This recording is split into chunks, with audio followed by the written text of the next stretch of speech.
κουλή, τα κουλά. Και τον απειλήσετε ότι έτσι και πει τίποτα και το παίξει μάγκα, θα κλείσει τη ένα δωμάτιο ξανά, Μπράβο. Σας απείλησε. Δεν μου κάνουν εμένα μαγκές. Μπράβο. Τη βάζω κάτω και την κουλή και την πατάω. Έτσι, μπράβο. Λοιπόν, τι ήθελα να πω. Θέλω και τον Μαραδόνα. Κοιτάξτε, δείτε, εμείς θα ξέραμε ότι θα διοργανώσουμε και τον Μαραδόνα.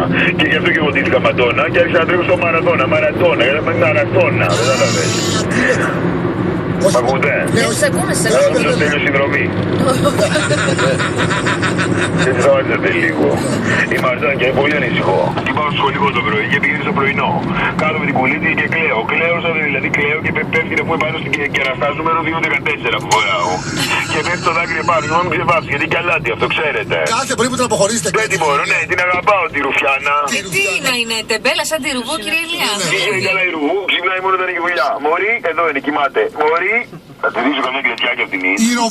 Έχει παιδιμήσει μου φαίνεται. Η Ρουβού δεν ζητάει το Ξέχασε, ματάκι. έκανε τα τρία τα παιδιά τα καλοτάξιδα και ξέχασε τις μέρες, ωραίες. Σωστό.